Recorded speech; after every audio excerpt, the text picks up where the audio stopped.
Good morning, everybody. Welcome to Mission Impossible.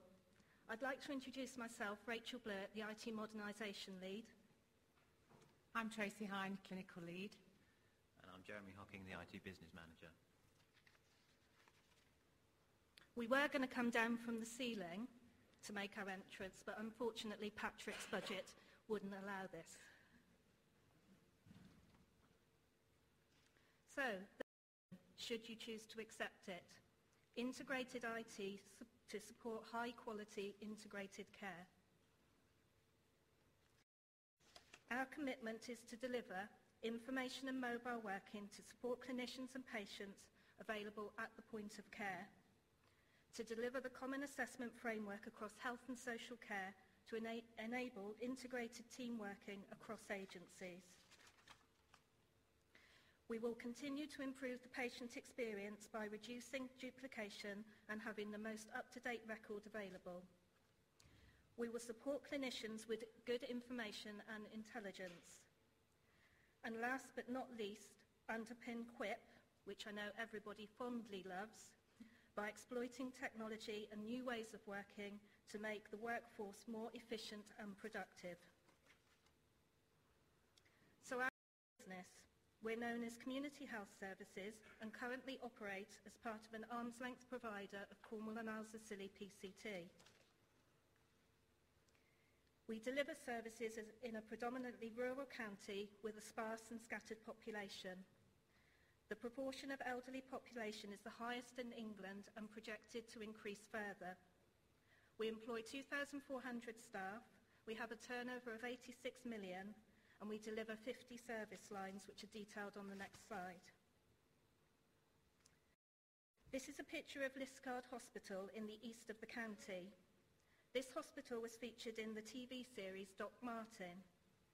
Interestingly, the local acute hospital in Truro was also featured in the next corridor. If only all patient transfers were really this quick in Cornwall, life would be a lot easier.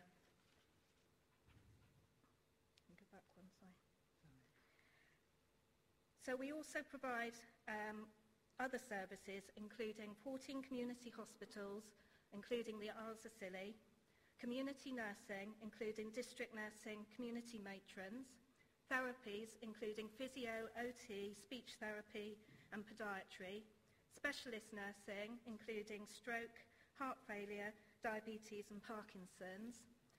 We have a Peninsula Dental School that we're responsible for, and children's services, including health visiting and school nursing.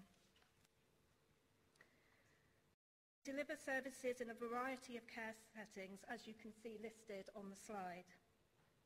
So this means that the community health services workforce must be mobile, flexible, and easily adaptable. The mission so far. We made a large capital investment to modernise our infrastructure during 2009. We now have 6 community hospitals which are Wi-Fi enabled and plans to complete more, plus some health offices. We procured 500 Panasonic Toughbooks and 30 mobile clinical assistants, which we are actively in the process of rolling out during this financial year.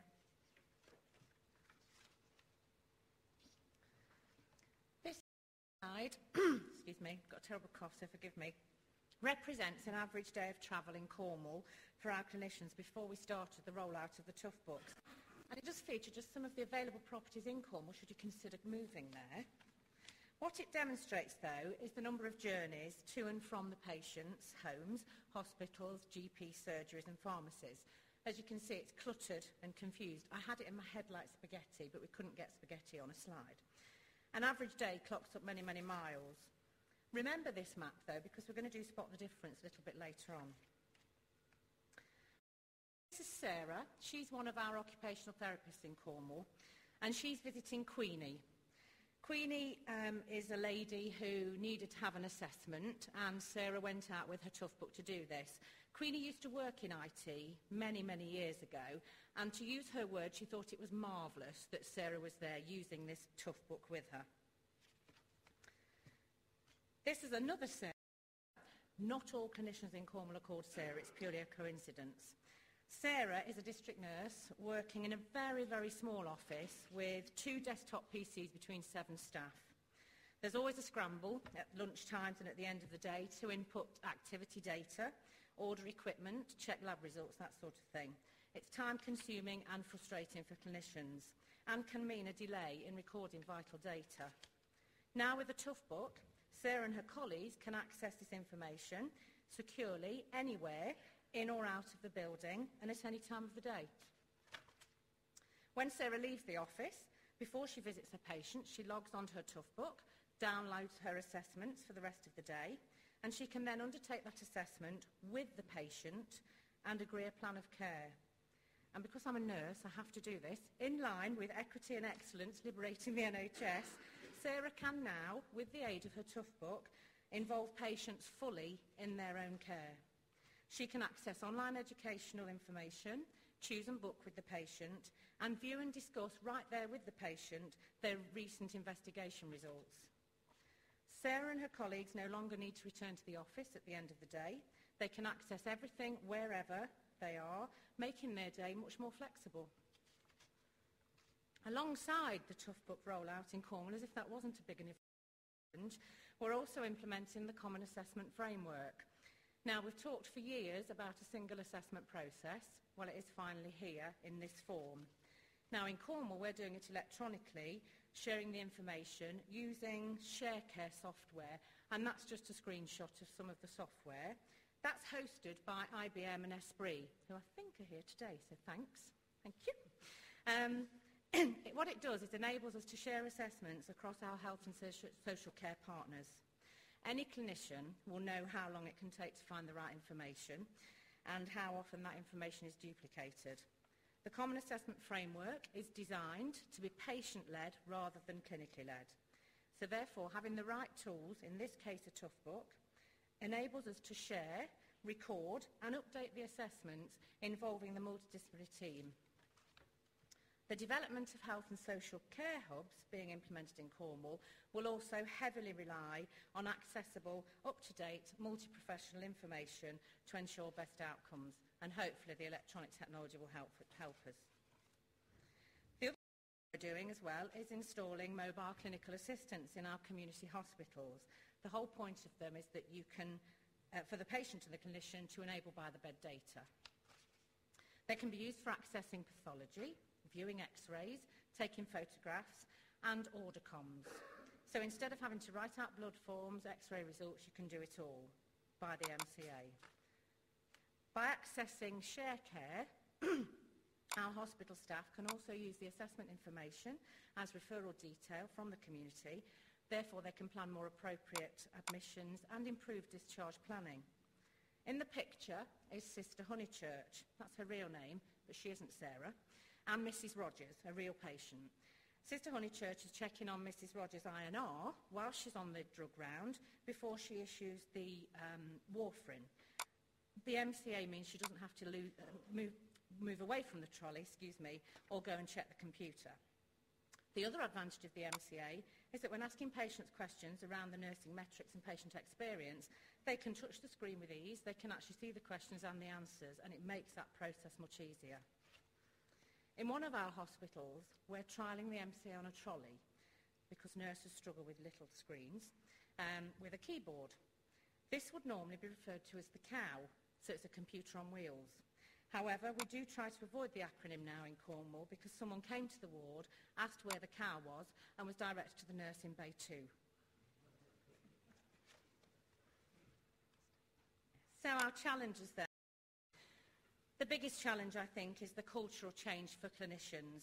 They're moving towards a paper-light system involving new technology, and nurses are very hands-on. So suddenly, to carry out their day-to-day work, we're asking them to take something electronic out with them. A couple of the comments we've had is that the keyboard's too small and that the delete button is in the wrong place, but I don't think that's so bad. It's not such negative stuff. Teaching them how to use the device is challenging. Explaining 3G and using smart cards, it's a whole new language, and I have to say it was for me before I came into this role. Time out for training is a big issue too, because for some staff it isn't a priority, and patient care will always come first. Some clinicians lack skills in IT, therefore they perceive the change to create more work and be more time consuming. And one nurse last week who we trained, she'd had so many sleepless nights and had to have about half a bottle of Rescue Remedy before she came for a training because she knew her IT skills weren't up to scratch. Encouraging staff to sign up to it and use the Tough Book does require good, honest communication to listen to their concerns and support them. And hopefully that's what I'm there to do. We have identified super users in each area, in each base. They're there to give on-site support and also to demonstrate that it can work, because there are some IT whizzes out there, even though they're nurses. In Cornwall, we also have many 3G black spots due to its rurality. However, some of our clinicians have been quite resourceful and have found what we now term the lucky lay-bys. So they've found several areas where they've got really good signal, and you can see nurses lined up in the lay-by. It might cause a bit of a problem doing their inputting. Some staff feel that the Tough Book is a barrier to patient relationship and care, so they're encouraged to use it as an aid rather than a negative. As far as I'm concerned as a nurse, it's no different than having 20 forms to fill in, sitting with the patient when the patient can't see it. In actual fact, having a Tough Book, the patient can see what you're doing, they can touch the screen, they can be very much involved in it, and they can also see information that's been added by other clinicians. So... And you really think we can do this? We're going to do it. Cornwall will do it.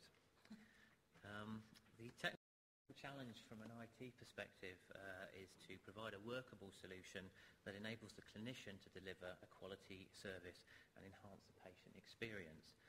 This only works with the right IT, which is obviously not the case in this gentleman's solution here. Our considerations when choosing our solution were to ensure that the devices were small but powerful, lightweight but tough, mobile and connected, and secure and encrypted. It's also very important that you have good IT support to deliver a project such as this. If you don't have that good IT support internally, I suggest you ring Matt, Andy or any other guys and girls at Tracline who will be able to help you with that. The solution we eventually chose were the Panasonic Toughbooks and the mobile clinical assistant devices, and this followed a 3-month clinical live trial last year. The devices were trialled alongside kit from various other leading manufacturers, and the trial was conducted by our St Austell community and hospital nursing teams and clinicians. The trial was clinician-led, which is very important, and they informed the decision-making process throughout the trial. Key features of the device, well, they do that. That's a smart card reader, that's okay, it's not broken, that will go back in. They have a touch screen, as Tracy's already mentioned, which helps in things like nursing metrics, patient experience, and playing solitaire, according to my son. The MCAs have a host of additional clever features, such as inbuilt camera, barcode reader, proximity reader, which are all helpful in the ward scenario. Both devices also support a wide range of connectivity, such as Wi-Fi, Bluetooth and 3G, so you should be able to get some kind of connectivity in any situation. They're also built with good infection control in mind, especially the MCA. Unfortunately, our struggle at the moment is to find a suitable infection control bag, although Rachel and Tracy spotted a few in Harrods yesterday. I don't think